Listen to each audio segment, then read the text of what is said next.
I've said it before, folks. The Harem King is back. High School DxD has returned for a fourth season titled High School DxD Hero, and the best place to catch it is on Verve from Crunchyroll. Because not only will you get the English subs on Crunchyroll, but starting on May 1st, you will also be able to get the Funimation simuldubs with just one membership cost. Alright, let's get into the particulars of these first two episodes of High School DxD Hero. First off, I will say I do like this new art style. I was kind of on the fence when I first saw it, but once I saw these first two episodes, the animation is a lot more fluid, and honestly, it does look better in a lot of cases. But, that being said, let's get into the particulars of the story for episode 0, which is basically retconning the last 3.5 episodes of season 3. The episode starts off with your basic, almost clip show recap, catching you up since it's been a while since DxD's been on the air. But once we get rolling, it's back to the whole Shalba Beelzebub Juggernaut Drive incident, which proceeds a lot like it did in season 3, except for how they get Issei out of the Juggernaut Drive. Now, yes, Volley does still use his own Juggernaut Drive to weaken Issei, but there's also this thing about Song being able to calm a dragon.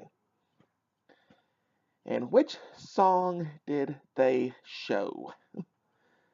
Well, thanks to Sir Zex, Azazel, Odin, and Irina, of all people. It's the Opie Dragon song. Now, this being typical DxD humor, I came to expect it, and I laughed my ass off. And here Volley was like, is this a joke? What the hell is this? But they break Issei out of the Juggernaut Drive using a combination of Volley's Divine Dividing, the Opie Dragon song, and poking Rias's boobs. Again, typical DxD.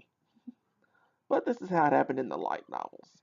So, you're starting to see them get back closer to Ishibumi's source material instead of the anime-only content like we saw at the end of Season 3. So, that's a good thing. And especially if we're going to get a Season 4, 5, and Season 5 and Season 6. Hopefully even a Season 7 or 8. This is a good thing. Now, part of this whole retcon is the fact that Loki's curse, which led to the Issei versus Rias fight at the end of Season 3, did not happen. It cuts right to the sports festival at the end. And you see Issei and Asia win a three-legged race.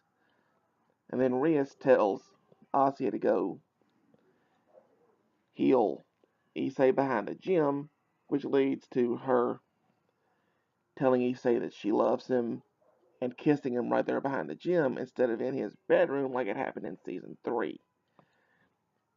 So, honestly, I enjoyed this first episode 0 of High School DxD Hero, and I'm looking forward to a heck of a lot more. And there's a lot more to come on this video.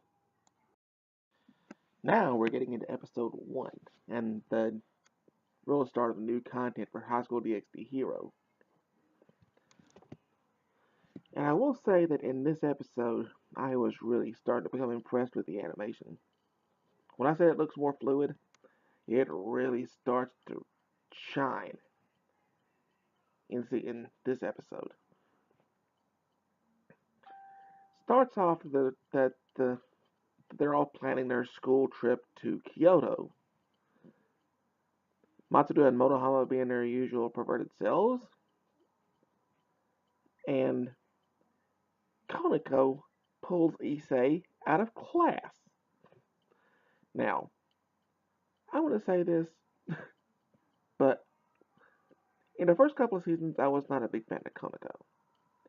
The whole tsundere thing just was not just not for me. But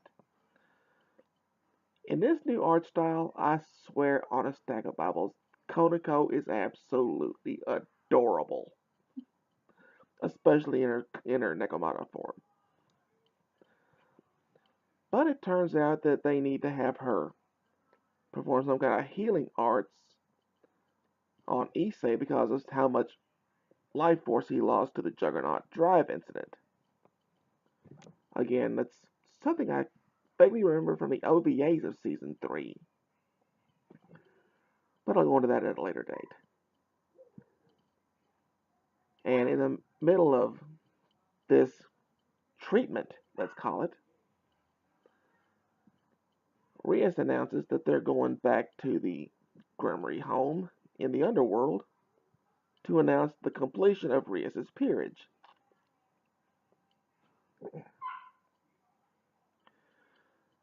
They have a sit down with Rias's parents where we get another hilarious moment with Issei checking out Rias's mother. But this also leads us into what is, by my estimation, the highlight of the episode. Sir Zex happens to have come back at the same time, and he's there with Cyro-Org. Now, that being said, Cyro-Org wants to have a practice match with Issei before they have their big rating game, which I do believe is going to be later in the season. So, this match between Cyro-Org and Issei is by far, in my opinion, the highlight of the episode. When I say the animation is more fluid, this is the reason. And another thing about this whole new art style is Cyborg looks jacked. I remember Cyborg being a lot leaner in season 2 and season 3. But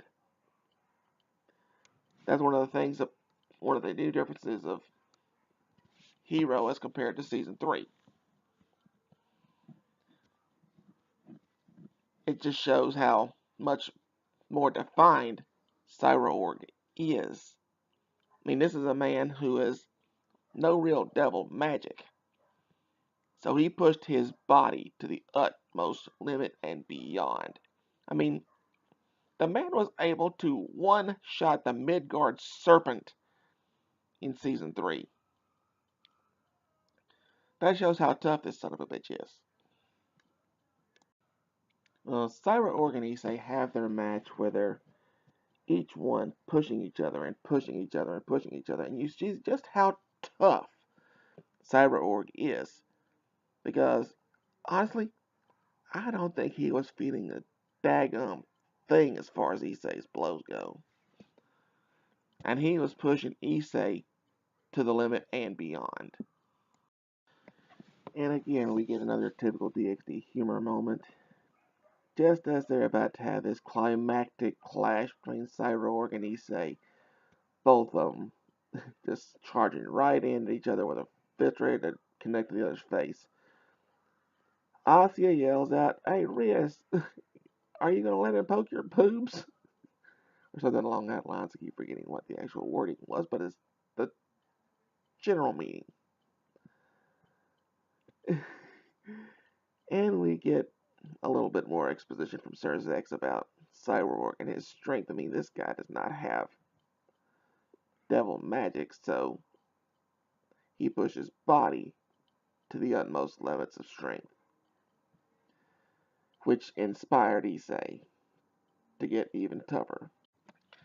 Scene cuts to a bit more of a exchange between Rias and her mother that they're about to go back to the human world, so Issei and the others can go on their school trip.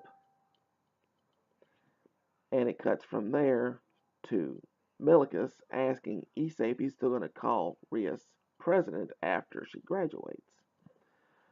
To which Issei thinks he just wants to call her by her name, Rias. And we get another cut from there to Rias seeing everybody off at the train station going to Kyoto. She gives them some kind of free pass that will allow devils to see a lot of the shrines and things in Kyoto. And then we have a genuine moment between Issei and Rias, where they talk for a bit about how lonely she's going to be with Issei gone for these few days. And then she kisses him. You see, this is one of the moments, like at the end of season 3, that I actually think leads to some serious development of these characters. And I'm looking forward to seeing how the rest of this season goes. I really am. But that being said, I think I'm going to call this right here for the time being. As always, with Highschool DxD being back for its 4th season, and Funimation releasing the dub starting on May 1st, the best place to check this season out is going to be on Verve from Crunchyroll. I'll leave a link in the description. But if you want an excellent place to go to discuss DxD, I want to leave a link to another group on Facebook, Highschool DxD Born New Hero. Again, I'll have a link in the description, which is one of the major DxD groups that I happen to follow on social media. So, as I like to tell everybody, keep on being awesome, have a blessed day, and I'll see you when I see you.